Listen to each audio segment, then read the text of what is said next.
What's up, guys? It's Gina from Panic at the Bookstore, and today I'm doing a very exciting video, at least for me, which is sorting Brooklyn Nine-Nine characters into Hogwarts houses. I don't know how much of an original idea that is. I believe there's like a bunch of BuzzFeed surveys probably around the internet or like other websites that have done this, but I just wanted to do like my own take on it and tell you my opinion about which characters should belong in what houses. And let me just start this video by saying Brooklyn Nine-Nine is one of my absolute most favorite TV shows of all time. So change my mind. So let's start with our own beloved Jake Peralta. A lot of people would say that he is a Gryffindor, but I actually think he's a Hufflepuff. And let me explain why. He's extremely loyal to his friends and his family. He always looks at the bright side of situations. He's just a general sweetheart. He is very happy, and I just get like a Hufflepuff vibe from him. Like a very strong Hufflepuff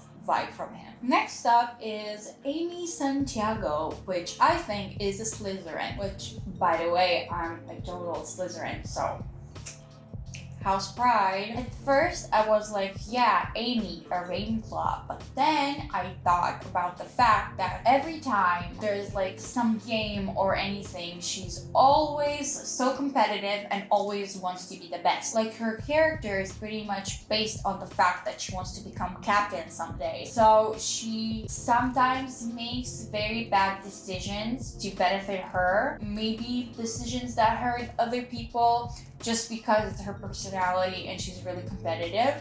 So I think she is actually a Slytherin. She also has a lot of Ravenclaw qualities, but she's totally a Slytherin. That's why I also qualify myself as a Slytherin. I have a lot of Ravenclaw qualities, but I'm more of a Slytherin, you know? Next up is Charles Boyle, which he's a Hufflepuff. And I think if you've watched the TV show, you wouldn't disagree with me. I don't really need to explain. He's just a little fluffy ball of sunshine, and he's a loyal friend, and I just don't need to really explain that much. Next up is Rosa Diaz, who I think is a Gryffindor. At first I was like, yeah, she's a Slytherin, but if you think about it, she has a lot of Gryffindor qualities. She's really brave, always does what she believes is right, and just because you don't express too much emotions, it doesn't mean that you're a Slytherin. But I also feel a very strong Gryffindor vibe from her. Next up on the list is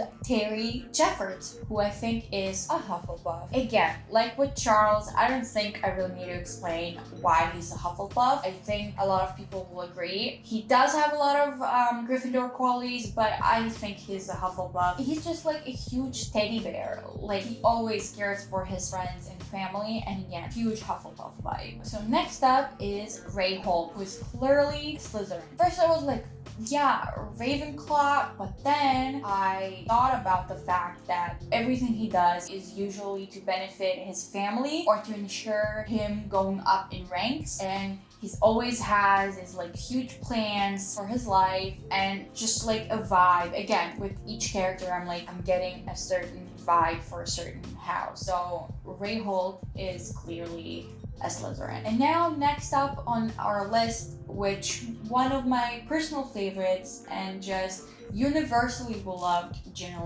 who is clearly a Slytherin, who I think we don't really need to explain why. She is self-absorbed, always does things to benefit herself. It doesn't always mean she's a bad character. She cares about her friends, but at the same time, she has huge Slytherin energy. And last but not least are Hitchcock and Scully. I decided to put them together because they are a dynamic duo and they are both Slytherin. First, I was like really conflicted about which house I want to put them in, but then I finally decided on Slytherin, and I'll explain why. Because they're always like have these certain ways they get away with doing or not doing certain things, so they're pretty smart if you think about it. They're pretty smart when it comes to get their way, get what they want, and I think it's a huge Slytherin trait. They're not your typical Slytherins, but still, I think that that this is the house that fits them the most. So this was a very quick and fun video I wanted to film. I hope you enjoyed this video as much as I enjoyed filming it, because again, this is one of my favorite TV shows of all time. I will link all of my social media in the description. I post videos every Tuesday and Friday, and I will see you guys in my next